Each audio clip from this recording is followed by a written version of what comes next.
Good afternoon, my friends. This is the Grimflayer. Hope you're all doing very well today. We are playing yet another competitive league with Golgari Midrange. Same list we've been running, and we are going to get straight into it today. No announcements, nothing like that. Just a quick reminder, if you have not yet subscribed to this channel, please go ahead and hit that subscribe button. That makes my channel grow, and in turn it allows me to provide you more content. And if you are enjoying this BGX-focused channel, the nature and the quality of my content, please consider also supporting me on Patreon. Link is in the description below, and there are some tier rewards that you can get access to in exchange for doing so. So thanks in advance to all of my patrons, present and future. Could not do it without you. Absolutely love you guys. So let's play some Modern with Golgari. We unfortunately have to mulligan this hand for sure. It's got a lot to like, but the big glaring issue is only one land. Obviously send it back, especially with that high density of the top end. Now, our 6 is not all that much better, although it is clearly an improvement because we've got 2 lands, but again, we're on mono black. We've got a little bit too much of the green stuff to really love this, but it is a keep. We don't want to go to 5. It just has to depend pretty heavily on the Start Confidant. Now, our opponent will mulligan as well. So we're going to keep in that Liliana of the Veil. Unfortunate, but we've got a Scryer to the bottom. We really just need a third land. Of course, not a swamp. Any other third land is going to be pretty good, and we see Watery Grave into Thoughtseize. And we are suspicious, if not downright certain, that it is Grixis Shadow. And they take the correct play. They take the correct line there of stripping away our Bob, and now we are just kind of at the mercy of our top deck. They've got a Blood Crypt into Inquisition. There goes Tireless Tracker. So we were thinking, you know, if this is Shadow, which it appears to be, at least Fatal Push is an okay draw. But the fact that they left the Fatal Push, that makes me a little bit leery, and then we draw another one, so things are going from bad to worse rapidly for us here, but it is, you know, it is a grindy matchup. We do have time to get there. They'll fire off a Thought Scour and then untap, take their turn. Cycle in the Street Wraith. Thoughtseize again. Very high density of discard spells. They take away the trophy, which means they are for sure now on a Gurmag Angler, and looks like it's going to be the play here. So, yep, sure enough, there's the Angler, and we draw another blank in context of our hand. It's a very good card in the matchup, Liliana the Last Hope, but doesn't line up that well against the Angler, and can't be cast anyway. They've got yet another discard spell, 4 discard spells in 4 turns, very good against our clunky start. And we just draw our 3rd Fatal Push running. I guess 3 of the last 4 draws were Fatal Push. Just needless to say, about as bad as it can get against this Angler. So they're just going to keep chunking us and passing.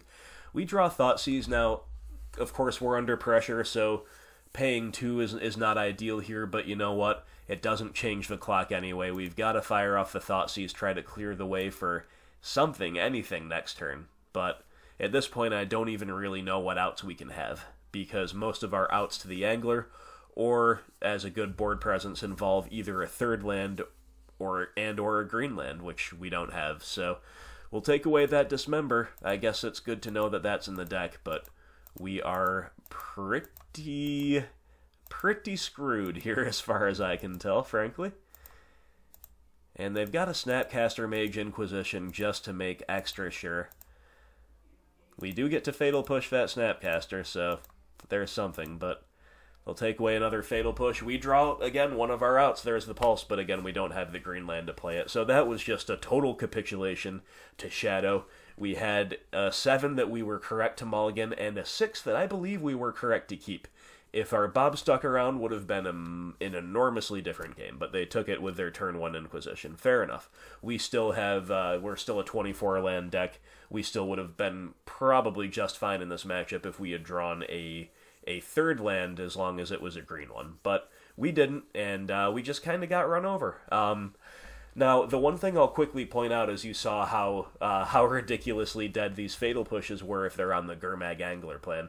Now, That's true no matter what. Even if we hit the green land, those pushes would be of course dead against the angler. But just want to point out that this is yet another scenario in which Assassin's Trophy has been an awesome addition to the deck, because we did have the out, we did have the catch-all, we just didn't have the mana to cast it. But all these subtle ways, or not so subtle ways maybe, in which Trophy makes our deck better, that's the upside I choose to take from this absolute capitulation, like I said, game one. But whatever, it happens. We're going to get our bad luck out of the way early. Let's go to the sideboard.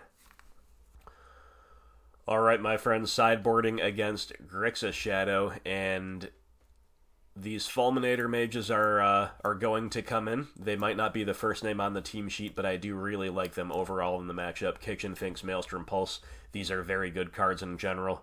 Grafdigger's Cage, not so much. I think this is a little too slow, a little too prone to getting blown up by Stubborn Denial, but these cards over here, Nile Spellbomb, Engineered Explosives, we have in the maybe board category, in my opinion. Liliana the Last Hope comes in for sure, and I'm not that interested in anything else over here. So let's say we've got 6 that are just going to straight up come in, 3 in the maybe board. Now, if you guys have seen me play the Shadow match often enough, you know that I'm a fan of more or less cutting all forms of discard, but the more I play it, the more I'm like, yeah, I can see leaving, like, maybe a Thoughtseize in. If you're going to leave one discard spell in it, it should be a Thoughtseize. It just can hit the angler, frankly. Collective Brutality can come out as well, so this puts us at a reasonable 60, but I do think we want at least one more Nile Spellbomb, for sure. The third Spellbomb would be ideal, and the Engineered Explosives is also pretty good. At the same time, we don't want too many things that can only kill a Shadow and cannot kill the angler. We saw that problem in game 1, so I prefer the 1 Abrupt Decay over the 4th Fatal Push. So if we want to cut a Fatal Push, bring in the Spellbomb, I think this is a perfectly good 60. We're very well teched out against Shadow this way. Excuse me. We also can do something kind of spicy.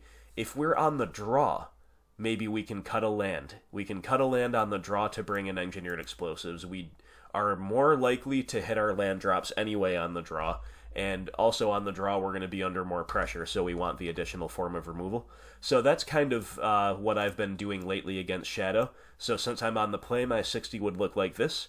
And if there's a game 3 and I'm on the draw, it would look like that. And we cut a forest instead of a blooming marsh because they're not going to tax our basics at all. So that's what the sideboarding looks like. Let's go to game 2. Alright, my friends, game 2 against Shadow, and we are on the play, and our hand is reasonable. It doesn't look the cleanest or the best curve, because we've got these Fatal Pushes. Fatal Push is more of a mid-game card against Shadow, even though it's a CMC1 card, because of course they don't usually run out their Shadows that early, especially against us. Secondly, we don't have any proactive thing to do before turn 3. But mulling against Shadow is horrible. This hand is functional as long as we draw a land, right? So we should be good either drawing a land or drawing gas. Good enough to keep, but it's worth noting that this is not a hand that I'm particularly favorably disposed to for the reasons I just laid out. So they're going to kick things off with a cycle. Here comes Watery Grave into Serum Visions. Let's take a look at the game log here. And they're going to go top. Well, that's a little terrifying, but sure. Let's go to our turn, and we have something that's fairly proactive to do. So it's a Nile Spellbomb. We're going to certainly run that out, and then we'll pass. They've got another Street Wraith to cycle. So here I was thinking that we are fairly well insulated from the turn 2 Gurmag Angler, right? Because they didn't have a Thought Scour yet. Now if they play another one, all bets might be off. And here it is. Here's the Thought Scour. So, okay. Gurmag Angler has CMC 7. Yeah, you know, it's a really interesting decision here, because they're going to put 6 cards into the graveyard, and if they have a follow-up black land, they can play the Angler. So the big question is, do you Spellbomb here and now? just to put them off of the angler for a turn. You know, honestly, that's kind of reasonable. I really thought about it. I chose not to, and I kind of wanted to bluff that I was going to do so, basically. I don't think my life total matters that much, but in the end, chose not to, and sure enough, they do have the angler, so we're pretty punished for that, you know. Again, you could have certainly justified that spell bomb just to keep them off of angler for a turn. We are rewarded in a way for not doing that, because we draw trophy. We can trophy away the angler. We still have our spell bomb to compete over the graveyard with Snapcaster Mage targets, or to keep them off of a second angler. The big problem, though, is we didn't hit our third land naturally, and maybe the spell bomb crack would have helped us do so. So already we have a line that neither one was necessarily correct or incorrect, right? But it could have,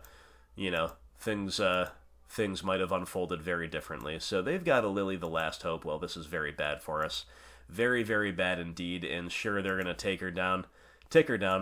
Now I think we have to crack the spell bomb for no value. So as it happened, a few different things happened to make our line probably the worst one overall. But whether it was objectively the worst one at the time, I don't know. We do get to blank the minus because they don't find a creature with their blind mill. But they do have a shadow. Alright, that's something we can at least handle, but we still need to draw some lands. And we draw Dark Confidant. Well, very, very unfortunate for us. I think we have to push this shadow here before they untap and get to Stubborn Denial mana, but it's pretty bad either way, right? It's pretty bad either way that we just cannot hit a land to save our lives. They've got another Thought Scour. And they've got a Liliana of the Veil. Aren't we supposed to be the Liliana deck? They've probably got one each of these in their sideboards, right? But they're going off with the Liliana Tribal. We are not. I'm going to pitch the Dark Confidant there because it just dies to the Liliana the Last Hope +1. So things are looking very bad for us, my friends. Look very bad indeed. And we draw Engineered Explosives. Again, no land to save our lives. You know, maybe Kitchen Finks was our best value play there, but even that is relatively cleanly handled by Lily Veil Edict into Lily the Last Hope +1. So beating the Liliana Tribal, as our opponents know well, a lot of the time is not easy. So they go ahead and Thoughtseize our Finks anyway. And here comes some other very good play, I'm sure. And it's another Gurmag Angler, so they tick up the other Planeswalker, and they pass, and we draw Tireless Tracker. We're just dead. We're just resoundingly beaten. So very, very, very poor luck in these first two opening games against what I consider to be a pretty good matchup, which is borne out generally by my results, but here in this game we got absolutely rocked. We just couldn't draw a third land. Our hand wasn't going to go anywhere if we couldn't draw a third land, and we didn't. So, you know, again, maybe that Nile Spellbomb helps a little bit, but look, we didn't draw a land all the way through now, right? So, at best, we're finding, even if there's a land on the top of our deck right now, we're finding our third land on turn 6. While they have double Lilianas and an Angler down, it's just over. Like, we're never going to win this one. So, feels bad, man. Feels bad to lose round 1, especially against a favorable matchup, and especially when our deck just kind of let us down. We just kind of got unlucky. We had to mull game 1, and then we never found a green land, and here we never found a third land. So, we just got land screwed both games and just kind of rolled over and died to Shadow. But like I've said in the past, it's only one match. It's only one match out of 5, so onward we go to round 2. Okay, my friends, here we are, round 2, and we're on the play. This hand is objectively great. Like, it's got hand disruption into Bob on the play. It's got board interaction. It's got one of each Liliana. We just need a third land. This hand is objectively great. It's got me a little skittish because we got land screwed both games last round, right? And we need to hit not only a third land, but a black land. I don't know, are we capable of doing that? But it's certainly a keep. The opponent's going to take a mulligan. All right, they mulled a 6. And we're going to take a look at... Well, I don't know why my game log is not appearing. Neither is the chat. All right. Cool. Yeah, whatever. No big deal. At the time, of course, when we were live, I checked to see what they did. So we're going to go ahead and just get a basic here. We shouldn't need a second green source necessarily. And cast our Inquisition. So we see... Now that I see their hand and remember what happened, they scryed to the bottom. So we see a Merfolk hand with an Ether Vial and a Mutavault.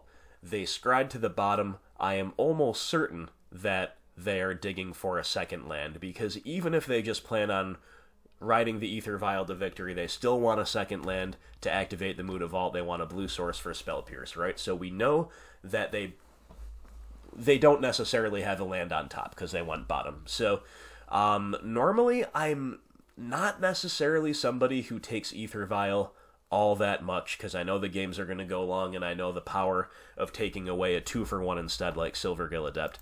But here it is very clearly, in my opinion, correct to take away Ether Vial. We have the potential to just outright win off of that play, because again, they mulliganed. They don't have another land on top that we know of. Still no third land, excuse me, but we do have the Dark Confidant. Again, very, very good.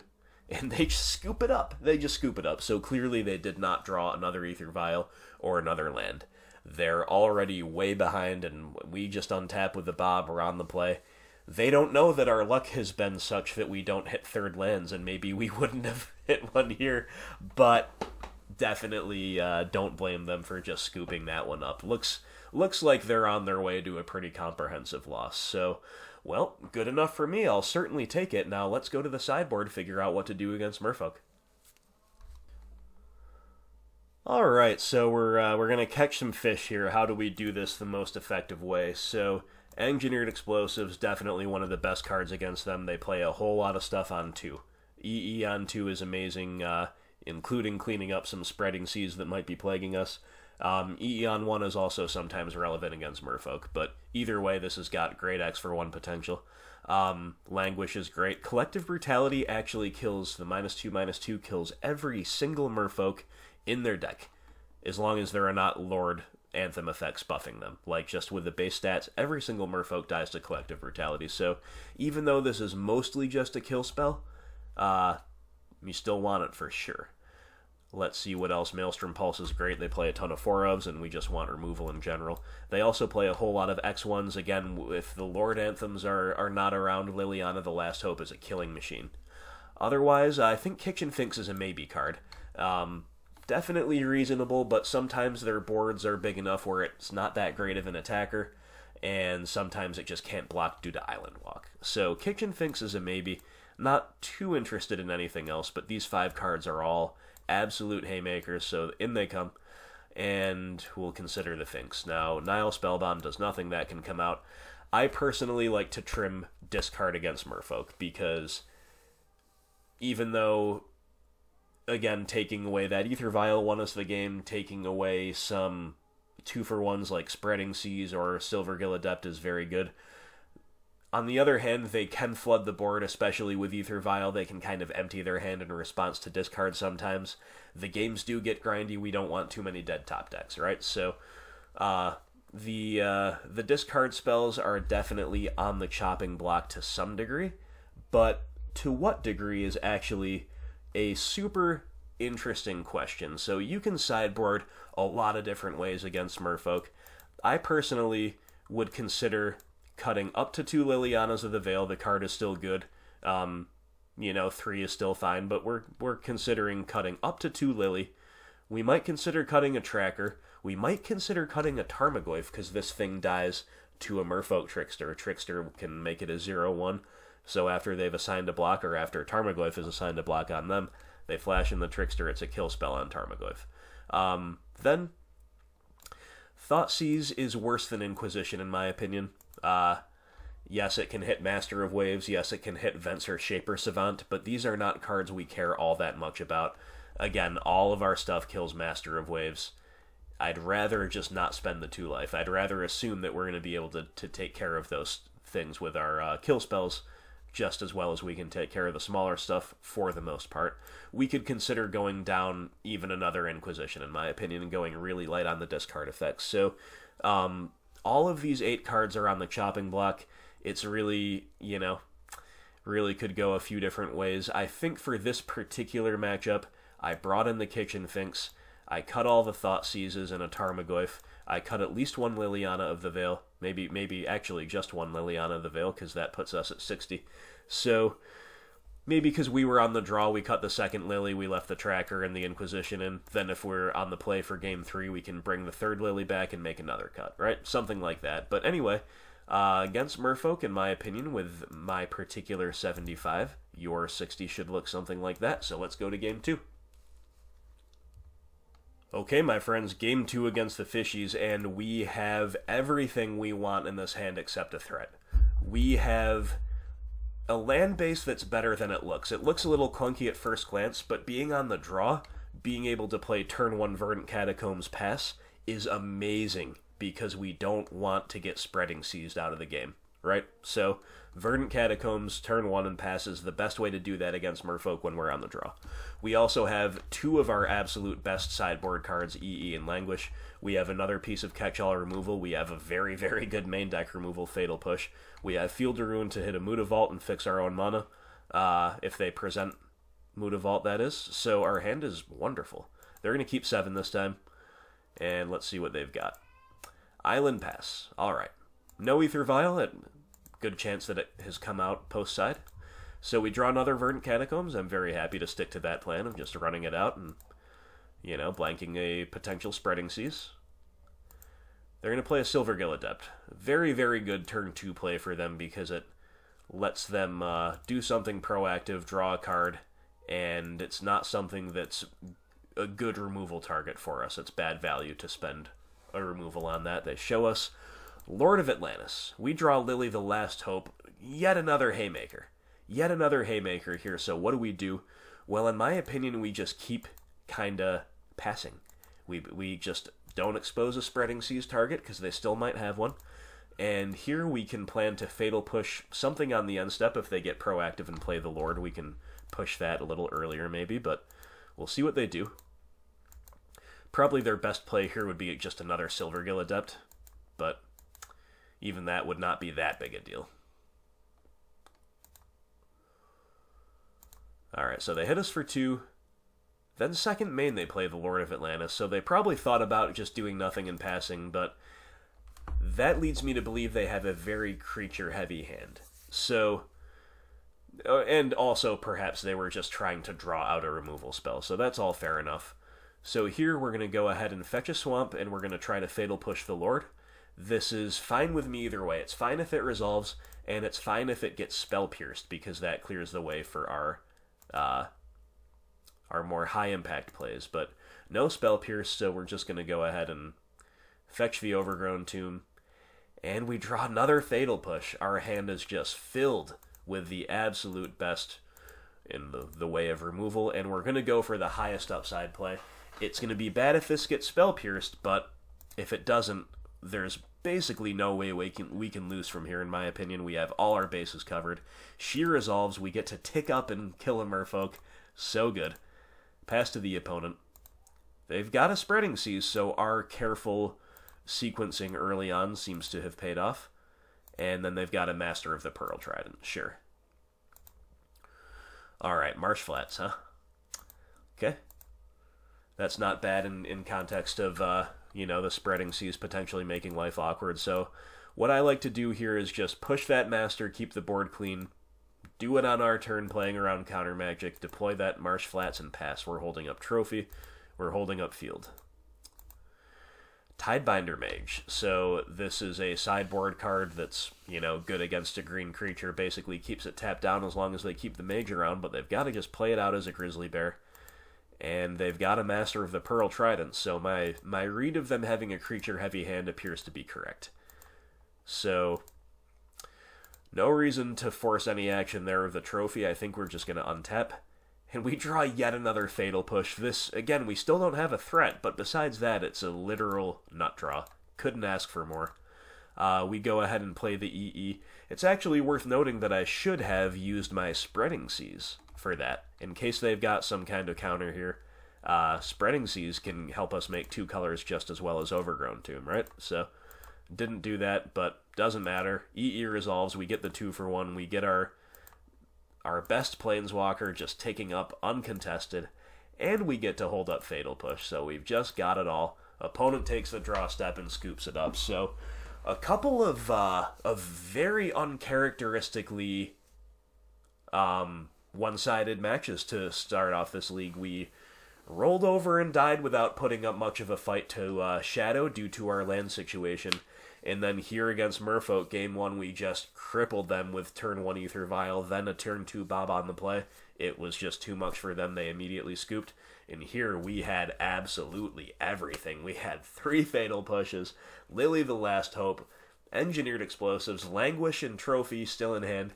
The only thing that lines up well against most of that is Mutavault, and we even had a Field to Ruin to cover the Mutavault. So absolutely everything, and we didn't even need a threat because we can make an infinitely growing army of zombies with our Lily the Last Hope after another couple turns of just wiping out their board. So that was night and day between round 1 and round 2, but that's Magic sometimes. Even a 45-55, 55-45 deck like ours, we're going to have some really swingy games, some high variance. So you just saw a couple of those, and yeah, let's see what round 3 has in store for us.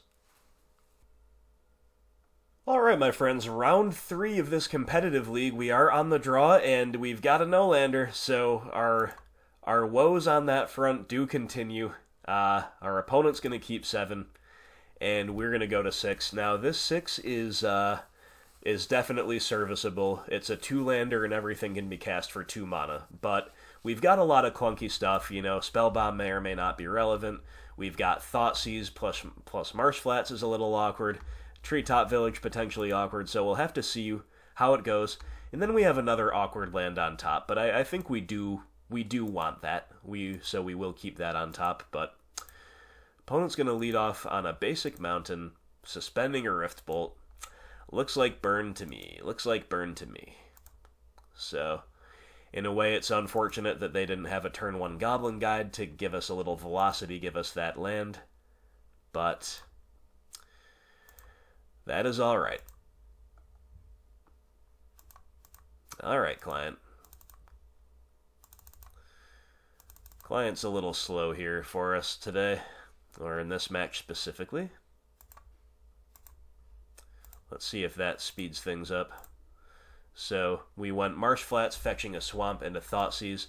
The reason I like Thoughtseize there on turn 1 instead of just playing a tap land and pass is precisely because of the card we took away, Eidolon of the Great Revel. Not a card we're likely to beat given the context of being on the draw, of them keeping 7, of our very low curve hand, etc., etc. So, Thoughtseize, decision rewarded, we took away Eidolon. We see, you know, not that much action, no repeated sources of damage. Boros Charm is their single best card in terms of damage output, and then a Skewer the Critics, so you know, a hand that might be beatable, despite our deficiencies here of having had Defection, Thoughtseize, and Maul, and all that stuff.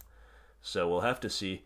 There was an expectation, perhaps, of them casting Skewer while they had Spectacle available, but they chose not to. Makes me think they might have drawn like a Searing Blaze or something like that. So, not that we could play the Skews anyway, but we might have just faded or sandbag the Skews for a tad there anyway. We'll play our Nile Spellbomb instead. They're going to Boros Charm us in the face. We go to 10. Arid Mesa. Passing the turn. Alright. Fatal pushes the draw. Well, our hand is lining up a lot better against like a creature-based start than it is against this relatively mediocre but all non-creature spells hand that they have. So I think we want to aggressively dig with the Spellbomb here. We just want to find more action. Again, I don't think we want to run out the Skoos quite yet. Number one, we can't activate it because we followed up with a Treetop Village there. And number two, I'm suspicious of Searing Blaze. Liliana the Veil, okay, could be a decent draw. But for now, we just kind of play the Treetop and pass holding up Fatal Push. See if the opponent's got anything for us on the end step. They have Skewer and 2 unknowns in hand. They're just going to fetch, okay. Oh, nope, they will. Oh, they found another Boros Charm. Yep, very, very bad for us. Now we're dead to 2 burn spells. Like, we had a chance to not be dead to this next turn, unless they had a Boros Charm in the mix. So, yep, the Lightning Bolt, and they've still had that Skewer the Critic, so we just get turned forward. Yep, pretty unlucky to get turned forward there. You know, if they had a hand that was a little bit more creature-heavy, our Fatal Pushes, as it turns out, would have been pretty good. I still think it was correct to take the Eidolon there, but, you know, if we took the Boros Charm, maybe pushed the Eidolon, who knows? But, of course, we didn't know we were going to draw another Fatal Push. These cards ended up being kind of dead. So, basically, we had to hope there that they didn't have another Boros Charm and more burn, but they did. And they just got us before we could try to stabilize with our Ooze. So, feels bad, but hey, sometimes that's what burn does to you game one. So let's take a quick look at the sideboard, which I'm sure you guys know by now, and then we'll move on. Alright, my friends, sideboarding against burn. I think you know the drill by now. We want our Kitchen Finks and Collective Brutality are our 2 best cards. Fulminator Mage is very, very good in this matchup as well. I've come to appreciate this card against burn more and more as time goes on. And then Engineered Explosives and Maelstrom Pulse are both a little underwhelming, but they're better than a lot of the main deck stuff that we've got going on. So we're pretty happy to bring in these 7 cards. So what comes out? Well, even if you're brand new to this channel and brand new to this archetype, you could probably guess that anything that says you lose X life comes out. So that means bye-bye Bobby, bye-bye Thoughtseize.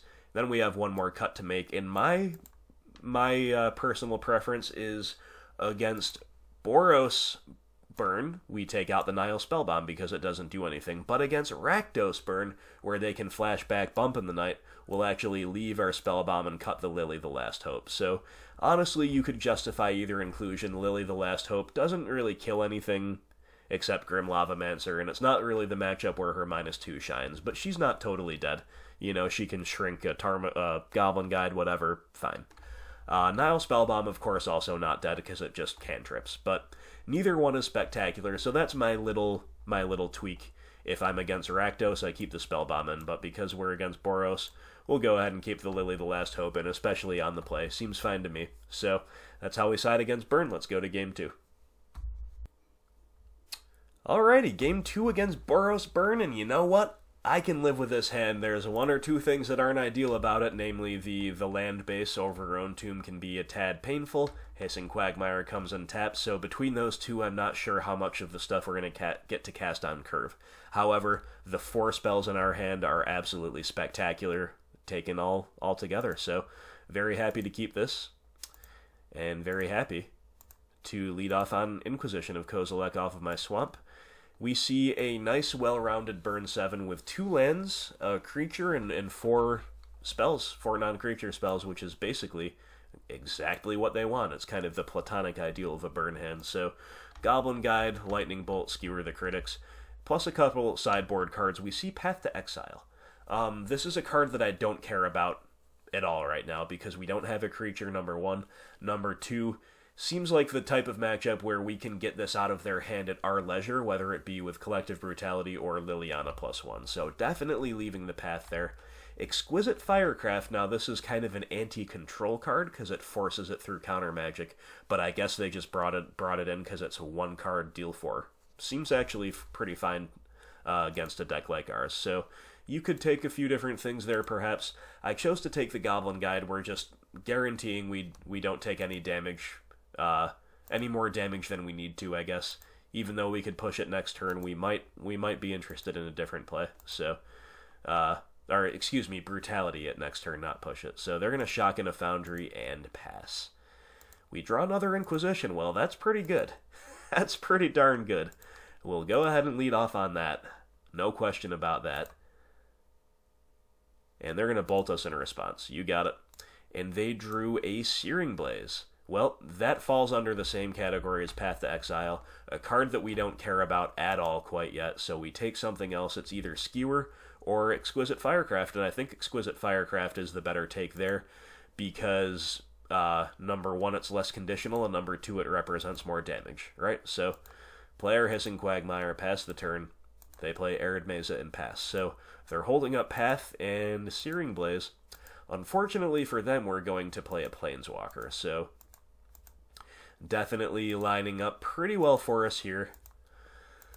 We're going to take up pitching not our Collective Brutality. You could pitch either the land or the Pulse. I chose to pitch the Pulse. We're just going to try to empty our hand as much as possible by next turn, basically, so the land is pretty good at that, or we can just edict something away with Lily. So they pitch their Blaze. They're going to bolt the Lily, and looks like they thought about finishing her off with the Skewer the Critics, but they, in the end, chose not to. So they untapped, they did that, then they passed. So we're going to tick up. Now, here I completely misplayed.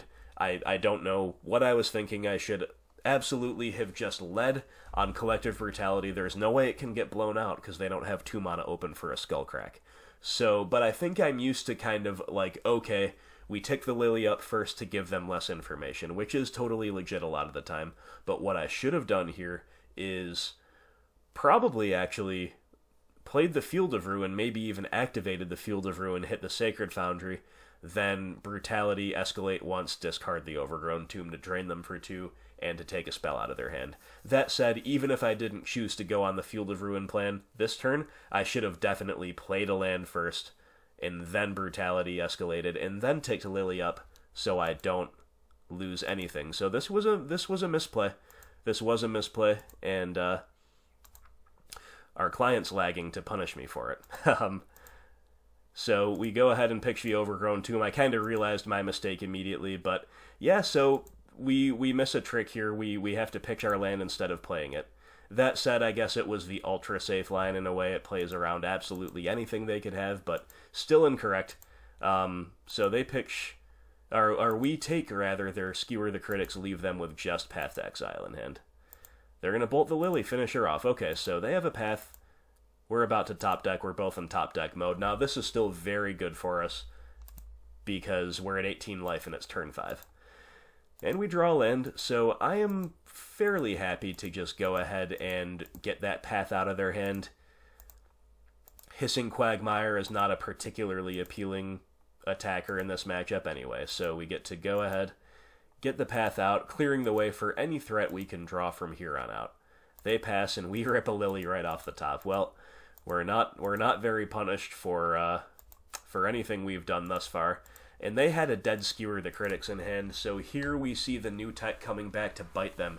This is a card that was uncastable in their situation, and then they just scoop it up. So apparently they cannot beat the Liliana value, and like I said, even though we're both kind of in top deck mode, that's actually excellent for us when our life total is so high. So we were far enough ahead, the opponent just scoops it up. So definitely learn from my mistake using that Collective Brutality. Again, I just kind of went on autopilot, like, alright, we'll clear a card out of their hand first. I know we're going to have a target for the Cobrew. If nothing else, it'll be Path to Exile. But, of course, to reiterate, I should have played the land first, Field of Ruin, then I should have Brutality escalating, and then finally, I should have ticked the Liliana up. That said, you know, maybe if they had burn in response, they could burn the Lily, and then I don't get to activate her anyway. So, you know, that's an alternative scenario that could have happened depending on what was in their hand. But regardless, we got there on the strength of Inquisition of Kozilek and Liliana of the Veil, mostly this game. And let's go to Game 3. And here we are, my friends, Game 3 against Boros Burn, and our hand is very, very high-powered. Turn 1 Inquisition is great. Totally Painless Land Base is great. Fulminator Mage, Liliana of the Veil, Kalitas Trader of Get, all of these cards are great. And Tireless Tracker is not the worst either, although this is not a matchup where she really shines, but sure, not a dead card by any means. So this, our opponent will mulligan to 6. So the reason our hand is kind of a sketchy keep, of course, is because it's slow, and we could just get mana screwed yet again like we did earlier in this league. However, I think this is a keep. Our opponent mauls to 6, that makes us feel good about the keep, makes our turn 1 Inquisition potentially that much more crippling, and we are on the draw, so we have, an extra shot at finding our land on curve, basically, that we need to function. Even 3 lands should do it here, so opponent likes their 6. And it's Arid Mesa pass.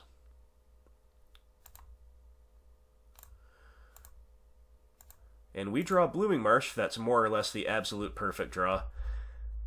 And for some reason, the first 2 matches in this league, the replay client was perfectly functional. And now here, it's just lagging and it's making me double click. Very annoying. But anyway, we lead on the Blooming Marsh, which was the perfect draw, into Inquisition. Now, our opponent declined to play their Goblin Guide turn 1, which is interesting. But so we go ahead and take that. That's actually kind of the highest impact card in their hand. They did keep a 1-lander. They've got Lightning Bolt is the only other castable card right now. So opponent does find a second land, so sure. They fetch once, and then they'll pass holding up Searing Blaze. We don't have any turn 2 play, so Hissing Quagmire is actually a great draw there. Lets us ensure that we're going to have a turn 3 play of some kind, and indeed the turn 4 play of Kalitas. We already had the turn 3 play lined up, but now we can cast Kalitas on curve, if that makes sense. So they're going to Helix us in the end step, so they're kind of shields down as far as Searing Blaze is concerned until they find another land. So you can see perhaps why they played cautiously, because they opened on a 1-land fetch land. Maybe they just wanted to make another natural draw and try to hold up these Searing Blazes. You can see where this card, very high variance in the context of burn. Very powerful, but very high variance in the context of burn's extreme redundancy. So the opponent does not have another land, so we are all clear to play a creature if we want. So, Assassin's Trophy. Okay, that's a fine draw. What do we do? Well, this is a decision I actually took my sweet time over. So, obviously there are a few different appealing options here, namely Fulminator Mage or Liliana of the Veil. Now, Liliana I think is the more obvious one, because she represents just absolute amazing value against burn if you can play her on an empty board and tick her up especially. They now have to commit a lot of resources to her, and she's going to be taking burn out of their hand every time she ticks up. It's totally amazing. However, we don't necessarily want to pitch anything out of our hands either. I guess the best pitch would probably be the trophy we just drew. But that card's pretty great. Especially going to be pretty great if we go with the Fulminator this turn, right? So, I actually chose what might be the less obvious line of Fulminator Mage and immediately Stone Raining them. So they're going to bolt us in response. Often it's correct to wait until the opponent's upkeep to activate Fulminator so they don't get, necessarily to tap out twice, because they know that, basically you're telegraphing your play earlier by doing it. But here, with Searing Blazes in hand, we know that's not a factor, so we'll just go ahead and Stone Rain them right away. No reason not to. The opponent's stuck on a 1-lander, so our line pays off immensely. We draw Collective Brutality, so we've just got absolutely everything, but the most mana-efficient play here and the highest upside is just to run out our Kalitas. So Lightning Bolt was their draw for turn, sure.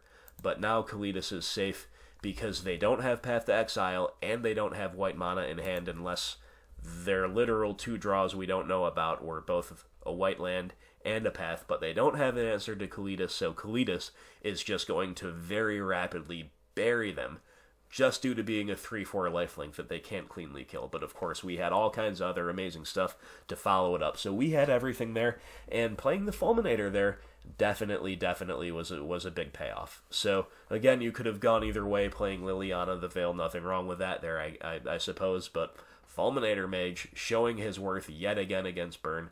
And of course, Inquisition was a huge all-star in this series, and then our lifelink is just putting the game so far out of reach. So I continue to think, guys, that we are very well positioned against burn. I'm a little sad I haven't run into it more, to be honest. Now I'm playing with fire a little bit with this list. With burn everywhere, I should really probably have a third collective brutality in my 75.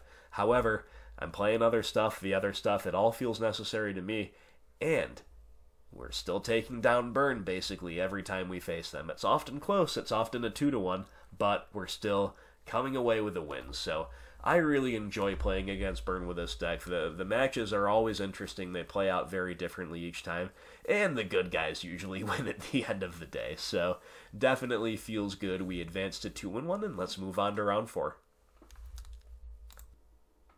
Okay, my friends, here we are for round 4 of this competitive league, and our hand is, we're on the draw, so our hand is very slow.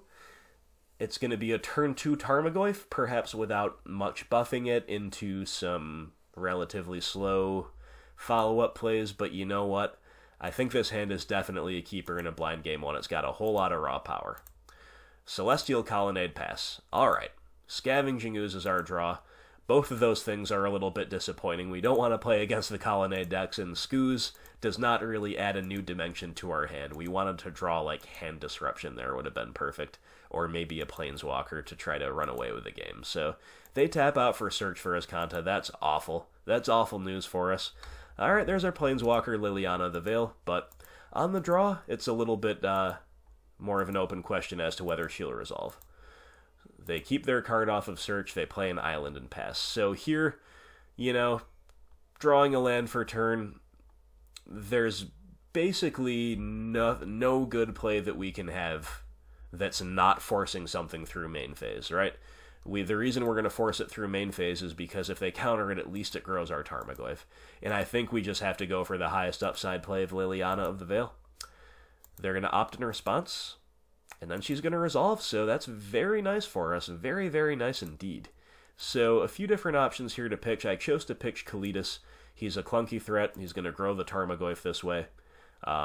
We're going to want to keep our pulses and trophies around to deal with Search for Azcanta, among other things. And they pitch a land, so that grows the Goyf to a nice healthy 3-4. And they're going to opt again. Alright. So the fact that they did not opt again when Liliana was on the stack tells me they don't have Spell Pierce main deck. Now, I don't expect that they would anyway, but now we know for sure that they don't. Anyway, minor things to notice. Search for Azcanta flips over a Logic Knot. They play Field of Ruin. They're on Cryptic mana. And they pass. Liliana the Last Hope, that's a good draw. So here, definitely a huge open question as to what to pitch. You could have pitched the land, you could maybe pitch Trophy, but I think I'd rather pitch Pulse than Trophy. And you could also have just pitched a Scavenging Ooze, but I kind of like playing the Scooze here this turn, so we'll have to see, or the option of playing the Scooze here, so we'll have to see what they pitch, what happens with our attack step, but I chose to pitch the Maelstrom Pulse. They pitch a Cryptic Command. Feels great to get a Cryptic out of their hand, but it makes me a little bit scared about what else they have. They're going to go ahead and take the hit for 4. Alright. So here, I went ahead and ran out the Scooze, and I think that's a pretty high upside play here because they clearly don't have Path to Exile in hand, in my opinion, otherwise they would have cast it. So, end step, they're going to go ahead and Cryptic Command, bouncing the Lily to draw a card. So they were just very disciplined with their Cryptic Command. Seems like a pretty good play to me, but we are going to, in response, fetch Shock, because we want to leave our basics in the deck, and we're going to trophy away the Search for Azcanta. This is a card that we need to deal with. It's going to flip probably next turn if we don't. So, very happy to deal with that. And, you know, they got to bounce our Lily, but we've got a pair of Lilies in hand. We've got a pair of really decent creatures in context on board. However, we have given them a window for Snapcaster Mage, but all they're going to do is Snap Opt. It's not like they have Snap Path to really blow us out here. So, they cast their Opt, they find another land drop, and they're going to just Snap Opt again. So, excuse me, nice windows, like I said, around the Scooze, but as far as a couple Snapcasters resolving against us, well, it could be way worse than those Opts, right? So they'll pass with a couple of 2-1 jumpers on the field. Fatal Push. Okay, Fatal Push is an interesting draw here, and we definitely get to resolve a Liliana here, and I chose to resolve Lily the Last Hope because she gets to cleanly kill a Snapcaster Mage. I really like that, number one, because we are pressuring the board aggressively, and number two, because the Snapcasters, like, if they can somehow, after all that opt value, deal with our board, the Snapcasters pressure Liliana of the Veil really well. So I think killing a Snapcaster with our Planeswalker is correct. I thought about Fatal Pushing the other Snapcaster as well. I really thought about it. But at the end of the day, I chose to just attack. They take the chump block. Now, that would have put them down to 4. So there was definitely a real reason to, but here I get to hold up a Scavenging Ooze activation. I also get to hold up Fatal Push. Unless they, in case they had, like, Terminus off the top and then fire up the Colonnade and attack us, that would have been very bad. They would have had to had an untapped land here too, but this protects my Liliana against a Celestial Colonnade. But regardless, they don't have Terminus off the top, and they're just going to pass. So here on the unstep, I thought about eating something, but they could, I guess, have a third Snapcaster Mage, so in the end I decided against it. We draw another Fatal Push. Alright, that's not great, is it? But we're going to attack, see what happens. Swinging in with both has very few downsides. Unless they're playing a main deck, Settle the Wreckage, and that is just the best possible card they could have there. Even Cryptic Command is not that bad, because then we just get to, you know, basically counteract their value by playing the Lily. But Settle the Wreckage taking care of our board, well, that just sucks. So we're going to eat a Cryptic out of the yard, and then we're going to get our stuff settled. Feels bad, feels bad. So we get a couple forests out of the deal. We get to hopefully resolve a Lily the Veil. Only Monolith could have stopped us, and they don't have it, so we tick her up, we pitch a push. Now, we're shields down, they're going to be able to, I guess, kill a Liliana with Colonnade next turn if they want to, but that's nothing we can do about that. And I think Liliana of the Veil is still the more important target for them. So taking the Last Hope up saves her from a potential Colonnade attack, but I don't think she'd be the target of an attack anyway. So instead, I -2'd her. I know that Kalitas is my floor for that, and I find a Tireless Tracker, so I'd rather take the Tracker for sure than the Kalitas there, even though we don't have a land in hand. We might find one, right? So, gotta pass to the opponent. And sure enough, they have the Celestial Colonnade, so being on the draw here was a little bit rough in a few different ways, including just being one land behind. Like, they were able to resolve 2 Snapcasters through a Scavenging Ooze because we just had to tap out fully, and now we just had to tap out fully here. We've got a Fatal Push just rotting in hand. Very bad card in the matchup, but it would be very good in this particular spot. However, we don't have it. So they get to cleanly kill our Lily of the Veil. Feels bad. 2 cards in hand. Alright, so we draw Swamp. That's pretty fine. We're definitely going to try to resolve the Tireless Tracker first. If it gets countered, we can maybe buy it back. Doesn't get countered. Sweet. So we're going to make our clue. Then we're going to crack our clue, because if there's something good to play here in the main phase, we're interested in doing that.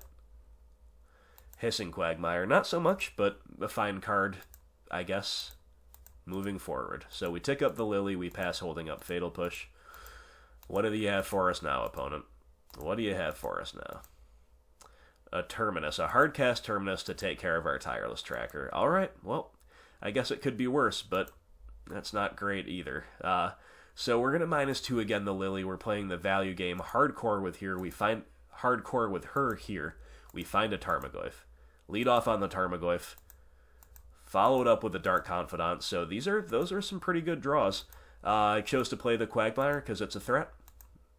Better than sandbagging it, in my opinion, in that particular window. So once more, we pass holding up Fatal Push. They play a Jace. And they don't feel the need to unsummon with Jace. They're going to Brainstorm. So maybe high risk, high reward from them, but depends on what these 2 cards that they have in hand are, I guess. At least we get to untap with a Dark Confidant, finding a land and a Nile Spellbomb. So I went straight for the throat. We're going to fire up the Hissing Quagmire, move to attack successfully. So here, we are sending everything at them. This does represent lethal. It forces them to have something. They can't have another settle the wreckage, right? So they have the Field of Ruin. Sure, that's fine with me. If they don't have anything else, they might still be in a lot of trouble. However, they have a Path to Exile, so they're going to path our Tarmogoyf. Alright, well, they put together a little, a good little couple plays there. And now, unfortunately, we don't have an answer for this Jace, so I'm going to play the Spell Bomb, and I actually just wanted to go ahead and dig for an answer to the Jace, so I immediately crack the Spell Bomb, clear out their graveyard, which does have some upsides for sure, and we find a Liliana of the Veil. Alright, so that does not answer Jace, but it does represent a very good play. So we tick up the Lily, we're going to pitch that land, hang on to this Fatal Push, because Colonnade is an issue. So we get a Cryptic out of their hand, that is awesome. However, this Jace is still, like, we've both got such value engines. This is a really good game, by the way. They found a Path to Exile off the Brainstorm, that sucks. There goes Bob, and we're out of basics. Now they fire up the Colonnade, and once again, we're just 1 mana shy of being able to Fatal Push this thing. This is the second Liliana of the Veil it has killed, and they play another Celestial Colonnade. So we've got a lot of Colonnades to fight through. We draw a Field of Ruin, so that's a start. And, you know, the Field of Ruin, that makes me want to take the Liliana the Last Hope up. She's now our best value piece, so we've got two ways to compete with the Colonnades here. We've got Push and Ruin.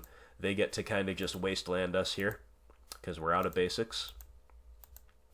And they get to keep brainstorming with the Jace. That's really what's burying us right now. That's what, I shouldn't even say burying us, that's what's keeping them in the game. So, since they know about my Field of Ruin, it's probably correct to field instead of push here. Especially because we have the free mana. So, sure. We'll field, we'll protect our Lily the Last Hope. And they play another Colonnade, so they've got all 4 Colonnades down. They've seen all 4 Colonnades. That's a little bit tough. They've been so good for them. Scavenging Ooze is a pretty good draw. We're, kind of strangely shy on green mana, but this still will do a lot of work. Then we're going to take down the Liliana. We don't find anything new, so it's just a Kalitas, and yeah, we just play the Kalitas here. We've just got to make them have some stuff. And looks like they might have something here. Logic Knot the Kalitas. So interesting, they, yeah, I guess they couldn't really Logic Knot the Ooze, but after we had to tap another 4 for Kalitas, Logic Knot became live. So there they go. Kalitas gets Logic Knotted. Once more, we pass holding up Fatal Push.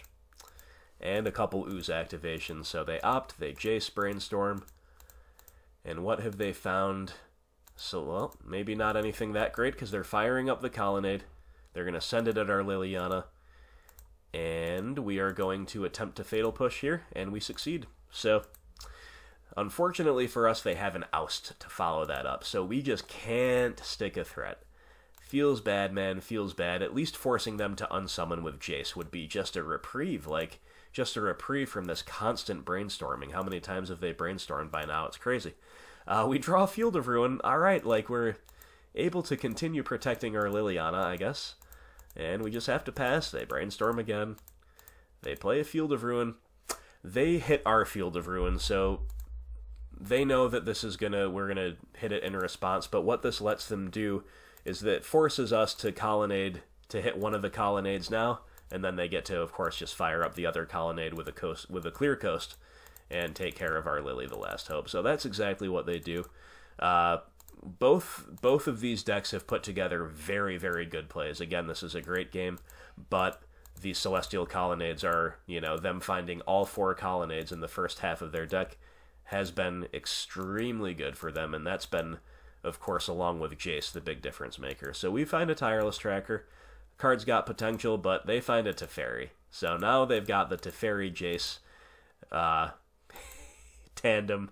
Pretty unbeatable. One of those stupid guys finds them a Path to Exile, and now we are on the ropes. Officially on the ropes. We find a Dark Confidant, and they have a Vendilion click, so they're doing a little bit of everything, but they're not scared of the Confidant with this commanding board state. So we'll just play him, and we'll just pass. And now we are focusing on getting ahead on the clock. So I'm going to hit play instead of clicking through everything. Maybe we'll stop if something super interesting happens, but I think this game has been lost now. But we're going to make them beat us. We're going to make them use some clock, and we're going to make them actually beat us, right? And surprisingly, Confidant gets to stick around. Assassin's Trophy is a pretty good draw. They're going to draw off Hieroglyphic Illuminations. They're going to find a Terminus. Okay. And we're going to trophy the Teferi, or we're going to attempt to. They have a negate. So, sure, you got it. Click and Bob. Go to the bottom. Teferi ticks up. They'll opt. They'll brainstorm. And they'll fire up the Colonnade, putting us on a 4-turn clock here. And our opponent, I have to give the opponent credit. The opponent is playing extremely fast, extremely efficiently throughout this whole game. So we're going to pull ahead on the clock here because they're the ones who have to take all the game actions. But not by much because our opponent had some expertise with this deck, it seems. And they find another Terminus off of Hieroglyphic Illumination. So they are just going off. But look at their library. It's already down to 8. And, if we can find an answer to the Colonnade, we have an outside chance to maybe try to mill him out, but Thoughtseize gets negated. Sure. We're just continuing to sandbag this Blooming Marsh for all the usual reasons. So they ult Teferi. Here comes the insane combo of Brainstorm being a bunch of Vindicates, basically. And they have another Teferi on top of all that. So, sure, they're just... we just can't beat them now. They have to either beat themselves one way or another via the clock or via milling out. But, Field of Ruin is actually one of our better draws here, so they're going to try to hope we're asleep at the wheel. We're not. We field their Colonnade, and now they don't have any real win condition yet. Maybe they have to work up to the J-Salt or something, but we'll have to see what they come up with. We do know there's still a Vendilion Click in their deck because it got bottomed with Terminus. And they're down to 2 cards in their library. Pretty hilarious. We just pass. I actually should have Inquisitioned here. I don't know why I didn't, frankly. I was just trying to play fast on the clock. Wouldn't have mattered, right? Because they can flash in the Vendilion Click in response. So it's not like we get them that way.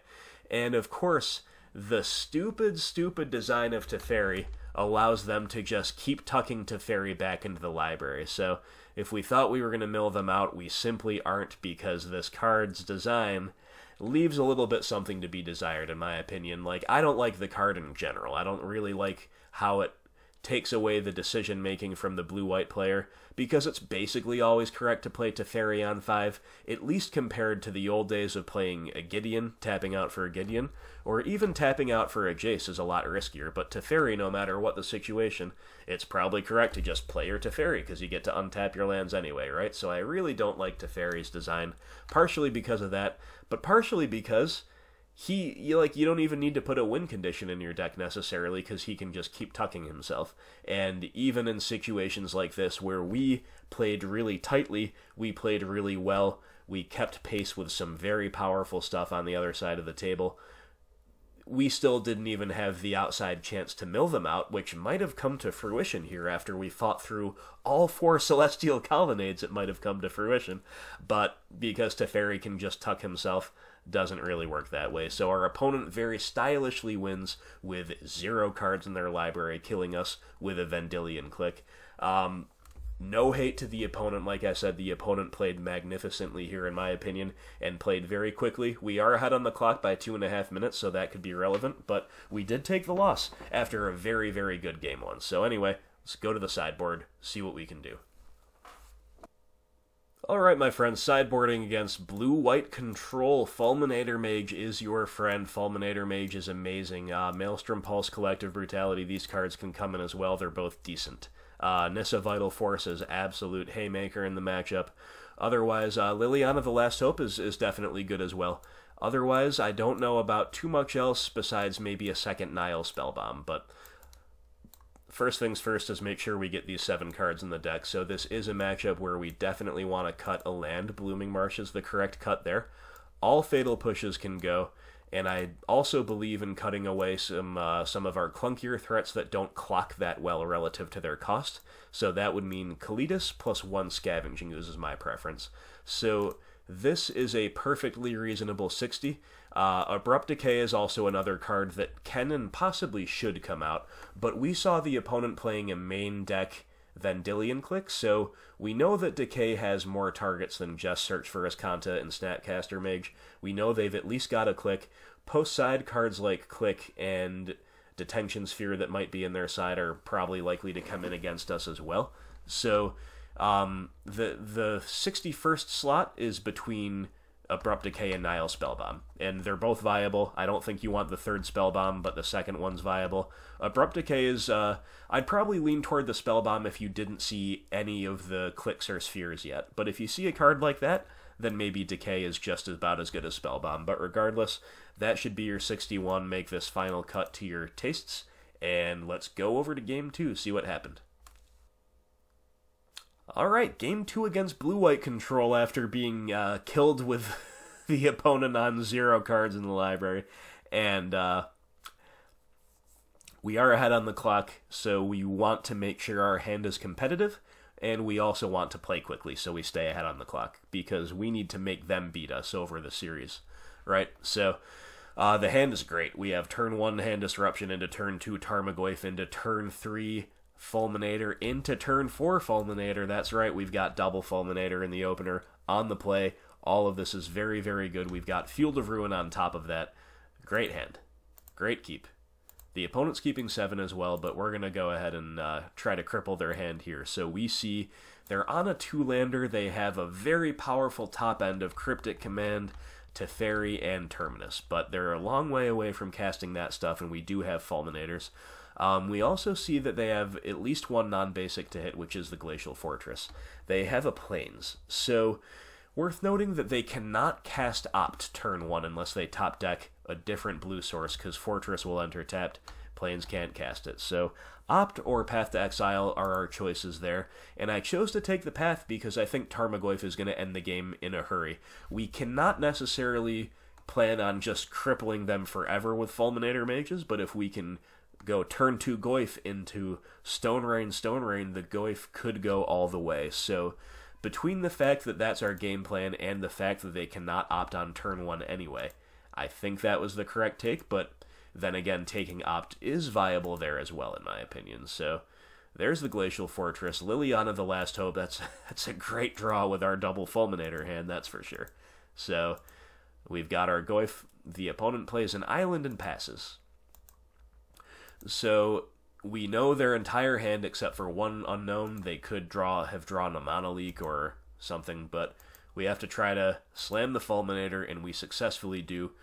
We're going to main phase this because that lets us grow the Goyf significantly, putting creature and land into the yard where they were not there before. They get to opt twice, so they get some value, but no Path to Exile, which is what they were digging for, and the clock begins. So 4-5 crashing in. The opponent plays a Plains.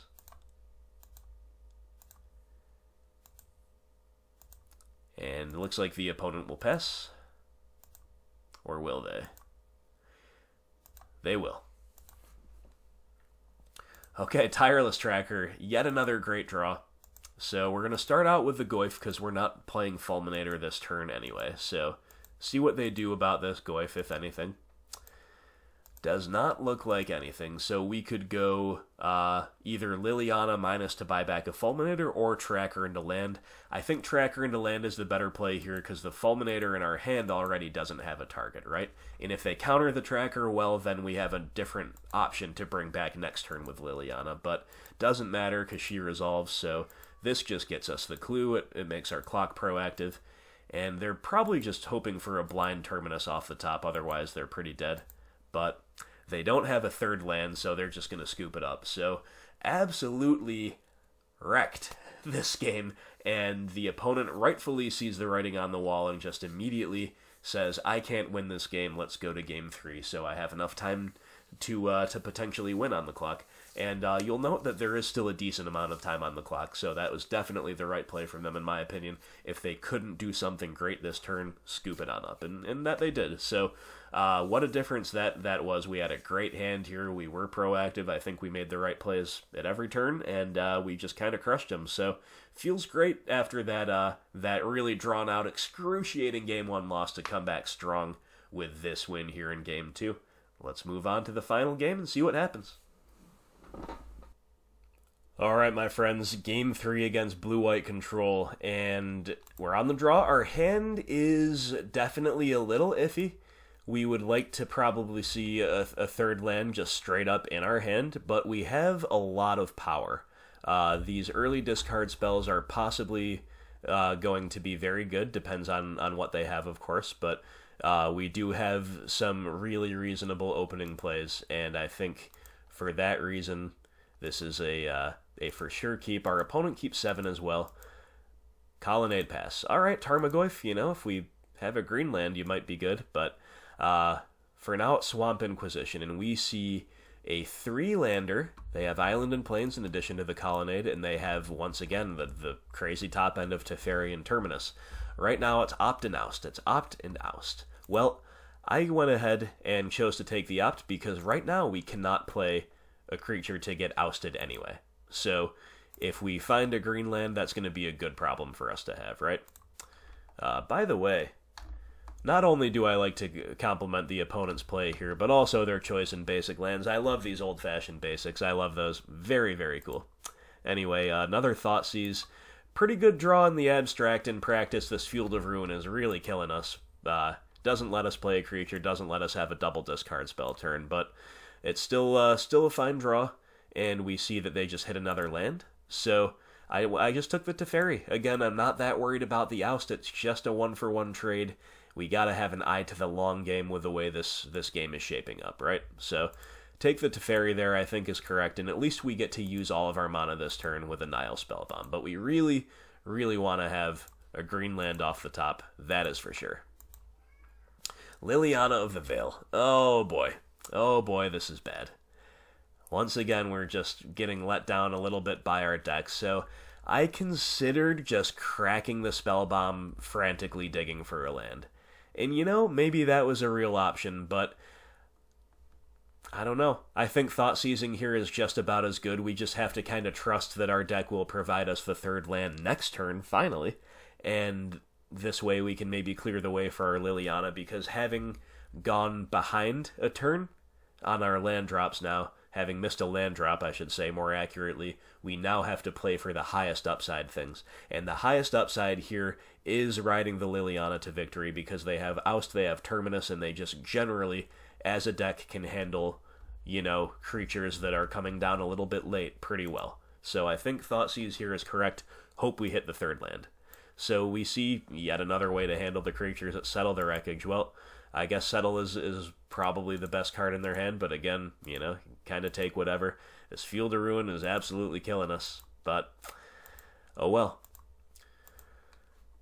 Oh well, it's an all-star in the deck, but, and I shouldn't say the field is necessarily killing us. The fact that it's a field is awkward, but it's mostly just bad that we haven't drawn a third land at all. If it was any third land, we could make it work, right? We could make it work with field, but so here we're just hoping for that third land. The opponent plays a Plains and passes, and maybe I should have been more specific in my hopes, because we draw a forest. Now, how bad is this, guys? We just cannot catch a break with our lands this series. So here, I could have played the Tireless Tracker, but I don't see any point in running that out into an Oust. I guess I'd rather hold up Field of Ruin. We can field into double black, we can kill a Colonnade this way, and we can cantrip with a Nile Spellbomb if we so desire. And I think that's what we're going to do here. So the opponent will make a land drop, they will opt, and that's going to be about it. They do not have Cryptic Command mana up, that's worth noting. So we'll Colonnade, send Colonnade away with our Field of Ruin, and then I do think we need to make up some ground here as far as our velocity goes, as far as the cards we're seeing, again, because we've been so clunky thus far. So yeah, we're going to use the Nile Spellbomb. And we're going to find a Liliana, the Last Hope. Good card. Good card. Inquisition. Alright, so we just have to go for the highest upside here. Slam the Liliana. Alright, she resolves. We're ticking her up. And this was a tough decision. What do we pick here? Well, they're all good. I think we need to hang on to the Maelstrom Pulse to take care of a Planeswalker. I think that's clear. Planeswalker is the toughest one to beat. The other thing I could have done, though, is pitched a creature. Number one, because we don't necessarily want to run creatures out into the known Oust and Terminus. Then again, those are the types of cards that are likely to pitch to this Lily.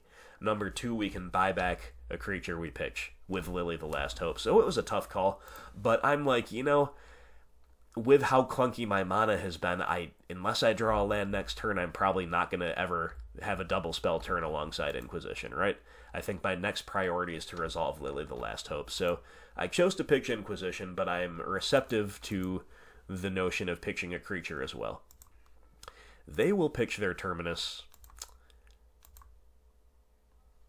and we will pass the turn.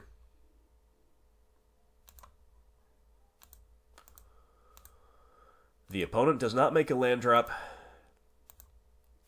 and they do not make a play. We draw Assassin's Trophy. All right. It's a reasonable one, so now I am going to pitch a creature here. Again, for all the reasons I listed before, I think it's definitely correct now to pitch a creature. Ooh, so this is interesting. They pitched a Hallowed Fountain, so they sandbagged that in anticipation of the Lily taking up. So here, we really, really hope she resolves. If they just had 2 removal spells in hand, they would have been in deep trouble. But they had a Cryptic as their other card, so that is rough. That's probably the best card they could have had there,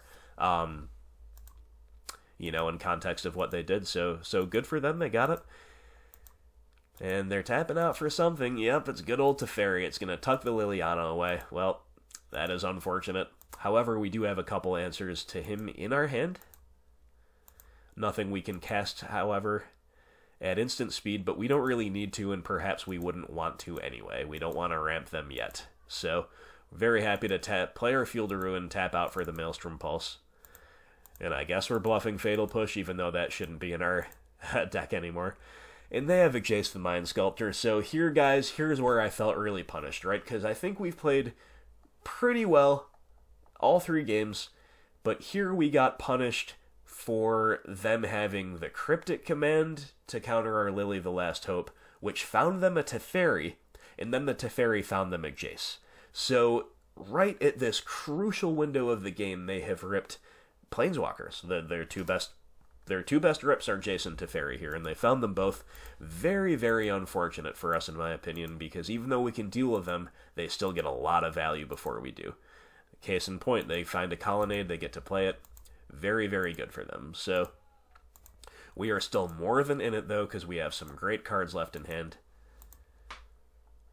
And Inquisition of Kozilek, alright, I'm pretty fine with that. We can, oh wow, I guess this Oust hasn't been in their hand for a while, my bad. But we fire it off anyway. I guess at the time I probably knew that. And we see Detention Sphere, which is something that I mentioned might be in the deck post side. Another reason perhaps to like Abrupt Decay here.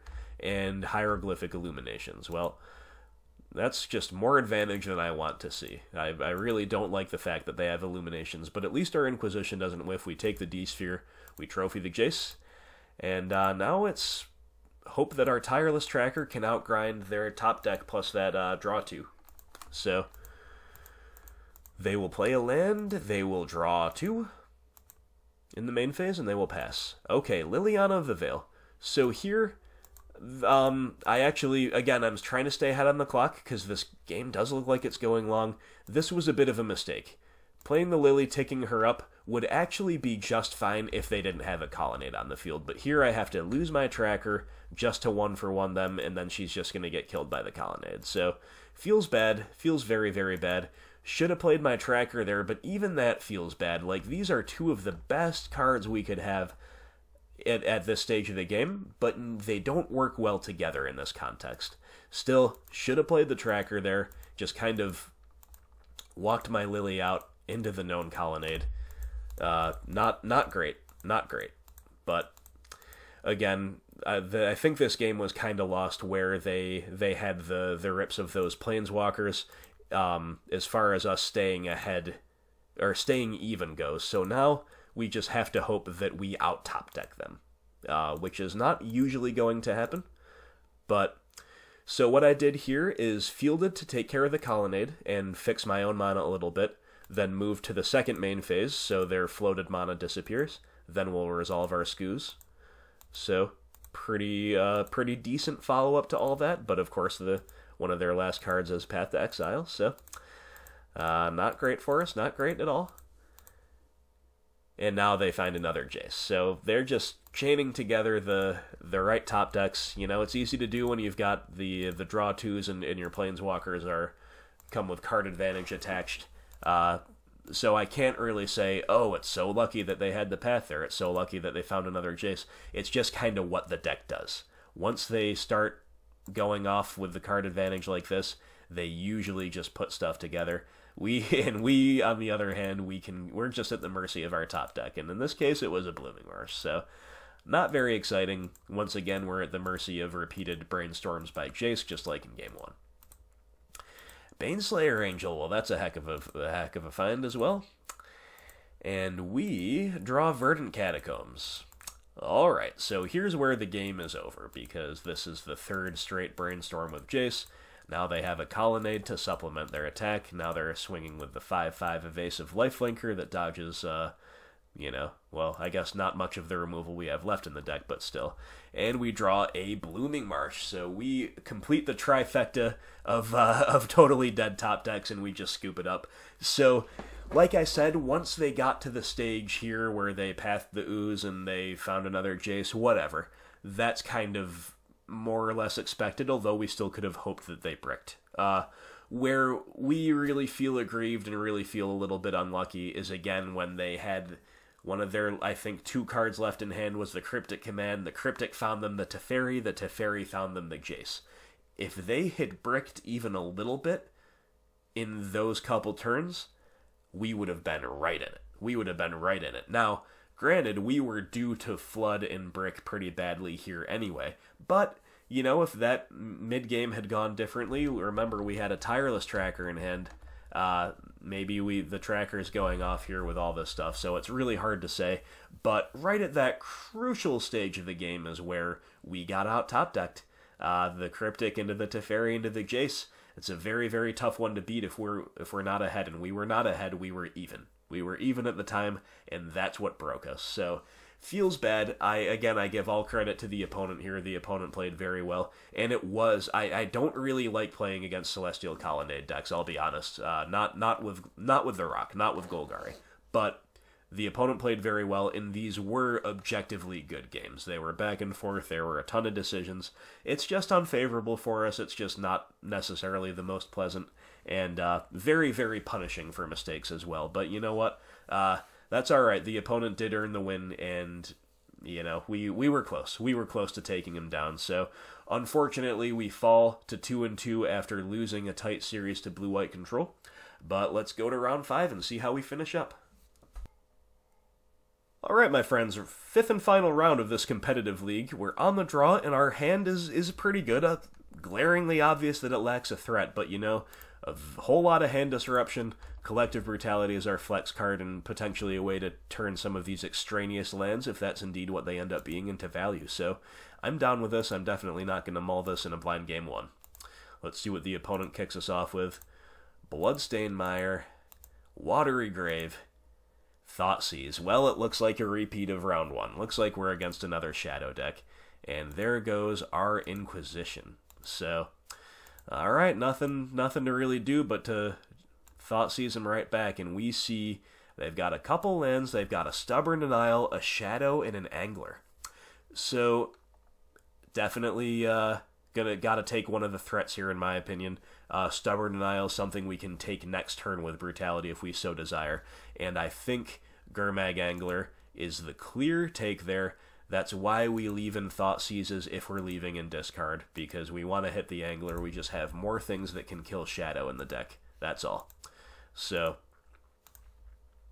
they're actually going to run out the Shadow here as a 1/1, despite the fact that they know we have Collective Brutality in hand. Now, they are able to hit it with a stubborn denial if we try to kill it with collective brutality, right? So they are relatively... Okay, I'm not sure why my client's stubborn today. They are relatively... They are completely safe, I should say. However, it's worth just taking a moment here to mention that even if they didn't know about our brutality, or if they didn't have stubborn denial, this could very easily be a trap. Remember, they can cycle a Street Wraith in response, so think very, very carefully before you go for the high-risk, high-reward play of trying to kill a 1/1 Shadow with a collective brutality. You know, if they expose it, you have to assume that your opponent isn't bad. Like, if they saw a brutality, they just expose the Shadow anyway. You have to assume that your opponent's not bad if you're in a competitive league like this, and you have to say, okay, is the reward for this line high enough that I should take it even though it's unlikely to succeed? Can I win if I just don't go for that? Like, if it's your only real out, if your hand looks like crap compared to theirs, sure, go for it. And don't expect it to work, but you can go for it. But here it's kind of irrelevant because, again, they can just force spike us with that stubborn denial. But just something I wanted to go on a tiny digression about. I hope that made sense. And we've got another misbehaving client on our hands. At least this didn't happen last match, right? Well, all that clicking in the blue-white control. So anyway, we draw Treetop Village for a turn, not the most exciting, but a pretty good overall card in the matchup. And I'm going to go ahead and just trade my Collective Brutality for that Stubborn Denial. I'm pretty happy to do that on my own terms before, they counter a Liliana that I draw or something like that. So right now we are all in on the Tireless Tracker plan. Let's hope they do not have another discard spell. That would be the worst. That would be the worst. Alright, so apparently clicking is not going to do it here. So they're going to fetch. They're going to attack us for 4. Fetch, shock, attack, pass. Alright, so they have 2 unknowns in hand, and we draw a Scooze for a turn. Scooze is a pretty good draw here, pretty good draw. It allows us to play something proactive without exposing our tracker unduly. So I went ahead and shocked there. I think that's worth it. I think it's worth holding up the Scooze activation rather than being really coy with our life total. The life total does matter, but not that much. Not to the point where you should be, like, kind of miserly hoarding your life points against Shadow. I think aggressively fetching and shocking to have access to more mana is generally correct. The opponent will Thought Scour, flipping an Angler and a Street Wraith. They're going to attack. We're not, we could die here to Street Wraith cycle Teamer Battle Rage, but that's not something we should play around. That's not something we should play around at all, in my opinion. We just have to assume they don't have that. We're going to play for a little bit of the longer game, so we're not going to take the block quite yet, and instead we'll just eat a creature and grow, gain a life, but they've got a Fatal Push, so they push us while we're tapped out. Fair enough. So back to us. We draw yet another land. Well, that's not very exciting now, is it? I guess it's all in on the Tireless Tracker even more than we already are. So now we're flooded. Now we're pretty well flooded. It's going to be the Tracker. And, as good as Treetop Village is, I think we do want 2 clues here. Again, we have to assume we're not just going to die to, like, a battle-raged Shadow here. We can't play scared of their best progression. We have to assume that we're going to stick in the game a little bit here, and therefore we want to make the second clue. Now, I do think it was worth not cracking that clue, not cracking the fetch land there to get the second clue while they were tapped out. Even though that would guarantee us the second clue, in case they do have Teamer Battle Rage, they might not use it here. So I think the best of both worlds is to play the Marsh Flats, but to not crack it yet. They're coming across for 4. And once again, I'm gonna just, assume they don't have it. And they don't, so they play another Death Shadow, or if they do, our bluff worked and they didn't go for it. So another Shadow, pretty nice follow-up, though, I must say. So they go ahead and play the Shadow. They're going to move to their end step. And now, of course, once our client catches up to what happened, is when we will go get another land. Make another clue. Okay, Klein. Okay, settle down. Hopefully this doesn't happen next game. I do apologize for this, guys. You know how wonky the replay function can be. So, we draw Inquisition for turn. I mean, alright, it's not good against this massive board of a couple Death Shadows now, but I think it is still something we should cast, and they'll counter it with a Stubborn Denial. That's why I cast it, is for fear of Stubborn Denial. For fear of the Stubborn Denial blowing out any removal we need to find off of this clue. So Tarmogoyf. Alright, Tarmogoyf is actually pretty fine here because it lets us play some creatures to the board, and that's basically all we can do. We've got to hope they don't have removal, and then we can take over the game with a Treetop Village into a couple clues, plus our natural draw for turn. So if we can fade removal this turn, we're going to be in the driver's seat. But they just have a Fatal Push out of hand, and that's going to be game. So we go ahead and take a shadow down, cut a shadow down with our tracker, but they get in, they kill us. So getting run over pretty badly by Grixis Shadow. So far we're in games this series. We are 0-3. Feels bad, but that's alright. We're not going to do the sideboard tech again because we just did it in round 1. So if you already forgot how to sideboard against that, go ahead and scroll back to that game. But otherwise, let's move on to game 2. Okay, my friends, here we are. We're on the play because we lost game 1 against Shadow, and our hand, man, We've got a lot of clunkers this game. This series rather, this league. We've mulled a lot, and that one's definitely a mull. A 1-mana land, a 1-land hand with a big top end, not gonna cut it. So mulling against Shadow is terrible, but this looks like an okay 6-lander. Certainly not one I'm gonna go below. Scavenging Ooze, that's an interesting one on top. It really is. I think what I did here is I kept it because basically, like, we're not going to be fast out of the gates this game anyway, so I think the best thing to do is just try to present more threats and more value pieces than they have interaction for, especially with Liliana the Last Hope potentially being able to tick down by something back. I think we just want the highest possible threat density. So I believe I left the Skoos on top, but we'll see when we go to the next turn. Polluted Delta, Street Wraith, Thoughtseize, they're all the way down to 13 on turn 1. Classic Shadow, yep, there's the Skoos. And they take away our Last Hope, so that makes sense, if they're just trying to grind through all of our threats. So I thought about playing the Skoos here. I really did. But in the end, I was like, you know what? They already know about the Tarmogoyf. Let's just play the Tarmogoyf. And if one more card type gets in the graveyard, it can outsize and Gurmag Angler already. So that's kind of cool.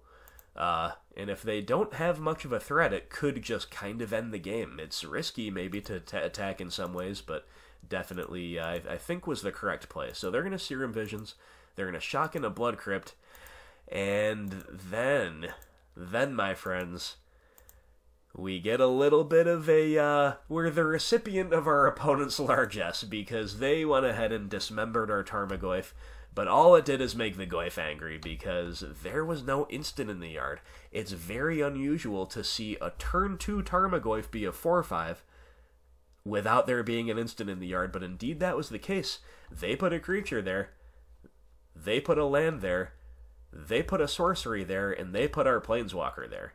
And then they put an instant there, so all of this was kind of their doing, and they just angered the Tarmogoyf. So they spend 4 life and a card to grow our Tarmogoyf because they did not quite look at all the card types in there. So definitely a little bit of a stroke of fortune on our side, but you know what? We've had all kinds of bad luck this series compared to our opponents, I would say.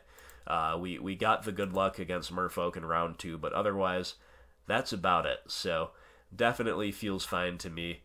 Kitchen Finks, that's an okay draw, I suppose, but basically we're just in the driver's seat now.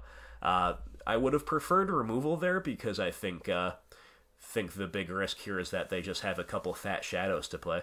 But they went ahead and took a draw with the Thought Scour, and then they just scoop. I played the Tireless Tracker there, by the way, over the Skoos just to be mana efficient. Finks would have been my preferred play if we had double green, but we didn't. So Tracker is fine there. Tracker lets us like force our deck to do something with Field of Ruin If we have literally nothing better to do, we can always make a clue. And I don't care that much about exposing the tracker in that situation without getting the guaranteed value, because I'm just trying to end the game. So without a second green mana to hold up a Skoo's activation or to play the Finks, yeah, I think tracker there was fine. But either way, doesn't matter. We got there on the back of our opponent's Dismember, and just, you know, that turn 2 Tarmogoyf, man. We got the turn 4 kill, or we would have if they didn't scoop. That's not something you can say every day with this deck, that is for sure. But nice little comeback here in game 2. Let's move on to the third and final game and see what happens. And here we are, my friends, in the final game of the final match of this league, and look at our hands. We cannot draw functional hands to save our lives. We've been mauling left, right, and center, and this one is definitely no exception. Now, our opponent put us on the play as well. Our opponent gave us the play. This is something, one of the many things I mentioned in my scouting report on Grixis Shadow, is that some Death Shadow pros are advising their readers to take the draw against BGX decks. So that's what our opponent here is doing. We mauled down to yet another one-lander. Feels awful. Our opponent has kept 7. Gets worse and worse for us. I think we have to keep this. We don't like mauling to 5 against a discard deck, against a grindy, mid-rangey deck. Skoos go straight to the bottom, because all we want are lands. Now, our hand is pretty good. We have, if we hit some lands, Confidant into either Fulmy or Planeswalker, but that's a lot to ask. We've got to hit the lands. We've got to have our opponent not rip our hand to shreds, not kill all of our stuff. So, who knows? They kept to 7. They must have a lot to do. It's going to be bobble into Serum Visions and pass. Yes, you get your bauble draw, and we draw Verdant Catacombs. Okay, that is step 1. That is step 1. So we're going to go ahead, fetch and shock, play the good old Confidant, and cross our fingers that Dark Confidant somehow lives and carries the game for us. So they're going to lead off on Thought Scour, milling away Lily and Dismember, 2 cards I don't want to see in this situation, so those are fine with me. They've got another Watery Grave, and what's it going to be? It's a Thoughtseize. That's not good for us, but it's way better than Fatal Push or Dismember or any other removal. So they take away our Lily the Last Hope. Pretty wise decision in my opinion, and we get to untap with the Bob. We hit our 3rd land. Alright, so we're in a decent spot. Now, I just got really excited that the Bob lived, so I went ahead and, well, first we played the Fulminator. Now, I spoke out of order. First thing I'll address is what happened chronologically first, which is Fulminator, immediate Stone Rain. The main reason I immediately Stone Rained is because the very worst thing that could happen to me is they go land Liliana the Last Hope, take up to kill the Confidant. I'm probably not coming back from that. So I aggressively took down the land, even though, they knew the Fulminator was there. There is probably a better window for it in a lot of ways, use it as a gray ogre than try to hit a red land or something. I think the 2 biggest punishments that I could have faced there are number 1, Last Hope ticking up, number 2, Snapcaster Mage for Dismember, maybe, to kill the Confidant. So that's why I did the Fulminator play there, and I think it's correct, even though there are plenty of times against Shadow where they have double Watery Grave. You don't want to just immediately Stone Rain them. I think that was fine there. Now, here's the part I started talking about. Attacking with the Bob there, I was just so excited that I'm actually in this game. I didn't expect to be. That the attack there I just made without really thinking. I don't know if I should or not. It might have been a little loose to attack there. That said, they're back to a full grip. I think they could get themselves down to 11 on their own if they wanted to, right? It's not like we just unlocked the shadows for them, and probably. And sure enough, there's a Bloodstained Mire. So they're going to fetch, they're going to get a Blood Crypt. And now they have the Fatal Push. So better late than never for them, but they're still on 2 lands, so the Fulminator potentially is still setting them back. More importantly, we clawed our way back into something kind of like card parity, thanks to that Bob. Maelstrom Pulse is a very good card in the matchup, but right now all we can do is pass. I think sandbagging that swamp is clearly correct. If it was a utility land, I would have played it. If it's a basic, I would sandbag it. And it was a basic, so that's what I did. Here's the Snapcaster Mage. That's one of the very best plays they could have here. It's one of the only things that I'm not happy to remove. So, any Planeswalker, any other threat, I'm pretty happy to just remove it. But Snap Inquisition, now that was great. We draw Assassin's Trophies, so, ooh, this is excruciating. We're drawing good cards, but against what they're doing, they don't line up that well. So I think we just have to be really disciplined here. Keep sandbagging our land, keep holding these spells. Don't be tempted to spend them on a Snapcaster Mage. Let's see what else they've got for us. Thought Scour, filling up the graveyard. Nile Spellbomb would be a pretty good draw here among many, many other things that would be good draws. Another Thought Scour. Alright. What else, opponent? What else? Thoughtseize. Oh, man, them ripping our hand up when we've got all of our catch-all removals feels bad.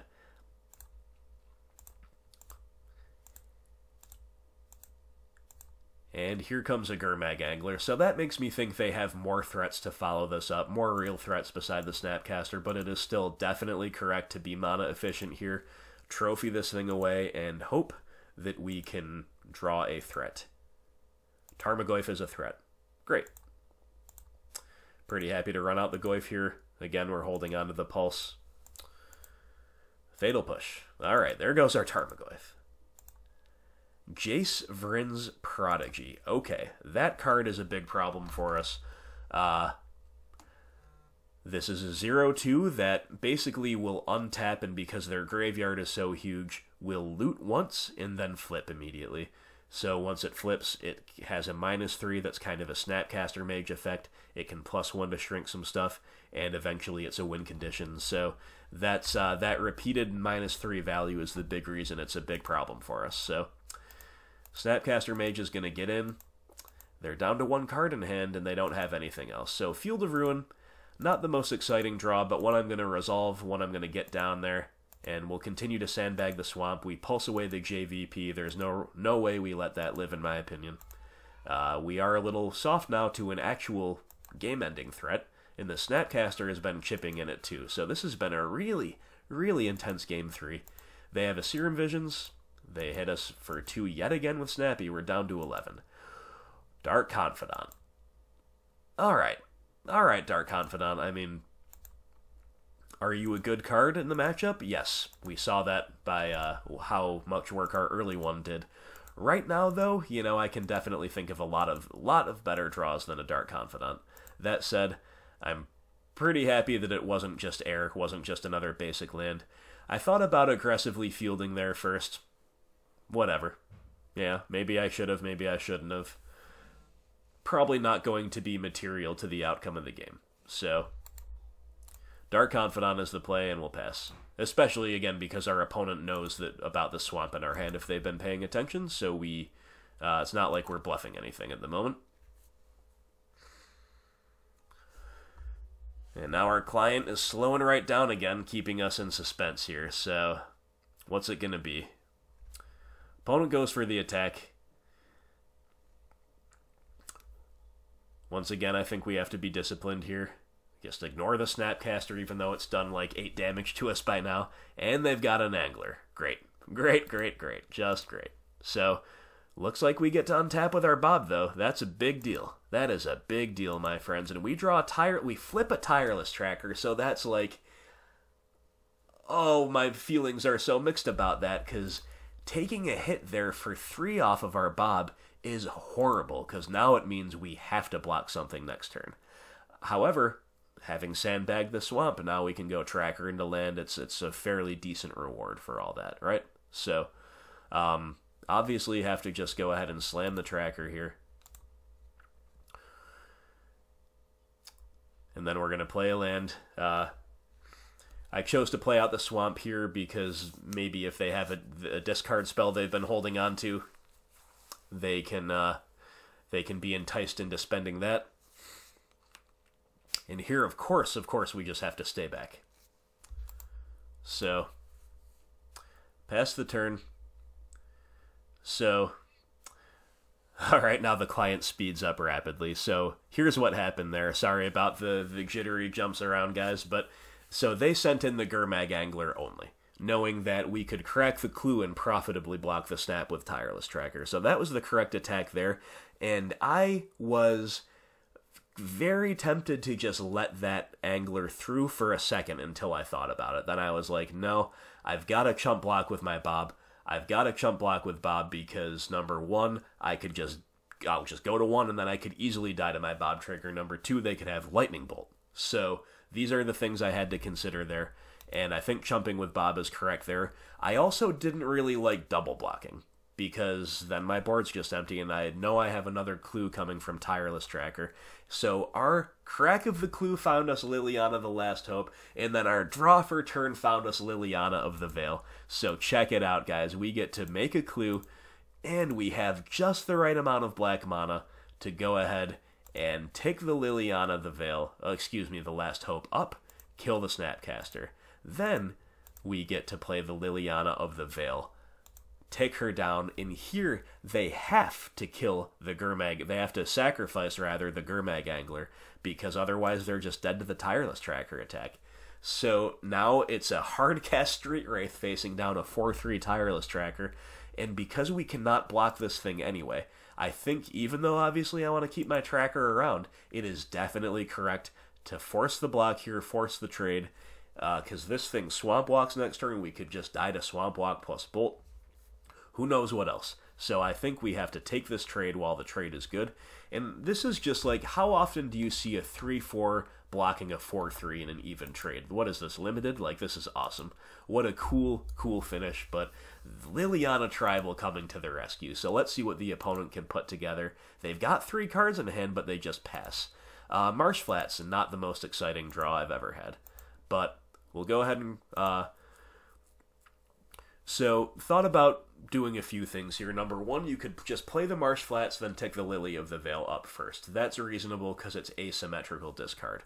Or you could go the opposite direction and take the Lily of the Last Hope down first to see what we buy back. And we have a bunch of options. We have Dark Confidant, which we don't want. We have Fulminator Mages, which are not great at this stage of the game. So it's either Tarmogoyf or Tireless Tracker. And that's one reason I took the line that I did, is because I was like, alright, Tireless Tracker is a reasonable card to buy back. So let's go ahead and buy back the Tracker. Then we can play our fetch land. And then we can take up our Lily, still getting the asymmetrical discard effect. There goes a Thoughtseize. Well, that's a pretty free pitch for them, to be honest. So here I really like cracking the clue. There are some things that we'd want to cast main phase. Scavenging Ooze. Is this one of them? So I thought about this one pretty carefully too, and ultimately I decided no, simply because of Lightning Bolt. Now if this was a Verdant Catacombs, maybe it's a yes. Then I guess we'd be dead to K command plus Lightning Bolt that way. But this way, we're just straight up dead if we fetch, shock, Scooze. Straight up dead to a Lightning Bolt. So I chose to sandbag it, and of course Tracker is summoning sick, and look at that, they had the Lightning Bolt, so thank God that I sandbagged it. But here, what do they have? What do they have? Can they beat Tracker and Liliana Tribal? They cannot. So that was one of the most absolute epic games I've had in a while, specifically this Game 3. Absolutely, felt like we were out of it. We mulled to a very sketchy 6. We've been getting kind of land screwed all day, and we had to place all of our hopes and dreams in Dark Confidant that A, it would make it to the battlefield without getting discarded, B, that it would live to untap at least once, and I believe we got 2 draws off of the first Bob, if I'm not mistaken, so that's what clawed us back into parity, and then it was back and forth, and we had a really weird mid-game where we had trophies and pulses and a push in hand, and against basically anything they could have except Snapcaster discard, it would be great. But they had Snapcaster discard. The Snapcaster ended up being a big thorn in our side, chipping away. We had to take care of a JVP with our pulse, and then they had Snapcaster as an insulation against Lily of the Veil Edict, even when they finally found a Gurmag Angler. But then we found Last Hope and Lily of the Veil on the same turn, thanks to Tireless Tracker stabilizing the board, and thanks to another Dark Confidant digging us a little bit deeper than chump blocking, and that let us just plus the Last Hope to kill Snappy, minus the Lily to kill Angler, trade our tracker away for the Street Wraith, and then it was still even sketchy from there. I'm at 3, they're at 2. After the Lightning Bolt, it's 3-2. Very, very intense Game 3, but we got there. We redeemed ourselves for the lost Game 1 against Shadow, and we reestablished our dominance as the superior black-based mid-range deck, at least as far as the head-to-head goes. And we finish yet again cashing the league. We're getting a ton of 3-2s lately, and you know what? Our luck has been not great. 3-2s with bad luck along for the ride. Totally fine with me. We're cashing the leagues. We're getting good experience. We're having really fun games, really interesting skill testing, edifying games, and we're coming out positive at the end of it all. So really unfortunate round 1 loss to Shadow, just kind of rolled over and died there. Then we kind of got the free win against Merfolk. They mulled to a very fragile 6 that was crippled by our turn 1 discard in Game 1, and then Game 2 we just nut drew them with all of the most efficient forms of removal you could possibly imagine, all curving out perfectly together. So kind of a free loss Game 1, free win Game 2, very uncharacteristic for our deck, but even our deck does that sometimes. Really, as I've come to expect, really close and intense, but ultimately in our favor match against Burn. And then, great games against Blue-White Control, great games, but we just couldn't quite keep pace with their flurry of Planeswalkers, which is usually what does us in. If it's not like Ancestral Visions or just like a couple of blowout Terminuses, it's probably the Planeswalkers if we lose, and that's what happened. But we showed the power of our deck, both in terms of just crushing them Game 2 and in terms of keeping up with them and forcing them to play really well and to have the right top decks Games 1 and 3. So I'm alright overall with that performance, and then here, what a great way to cap off the league. Once again, we had some really sketchy keeps. We had to mull way too much for our tastes, but we got there in the end against Grixis Shadow, so that will do it. We got another positive result in the books, and once we get the luck swinging our way, I feel like we're due for another 4-1, or especially another 5-0. That's what the people really want. So we're going to try to make that happen in the near future. But for now, I'll take these 3-2s all day. Feels great. So, as always, my friends, thank you so much for watching. Remember, if you are enjoying this content and you would like to exchange value for value, to throw a little pocket change in the direction of the humble Grimflayer, who gives you many hours of hopefully enjoyable content, you know what to do. Patreon.com/GrimflayerMTG. Check it out. Link will be in the description below. And thanks to all my patrons. Thanks to everybody who likes, shares, comments, subscribes. I really enjoy interacting with this community, with the viewership, and I enjoy the process of playing the games, of course, also making the videos. It's all very fun, so thank you for joining me on this journey to make fair Magic, interactive skill testing Magic, as best as it can be in Modern. I think we're doing a pretty good job. I know a lot of you out there are doing just as well, so keep it up, guys. Thank you so much for supporting this content and for watching this video. Stay tuned to the channel, and I will talk to you soon. I hope you have a great night.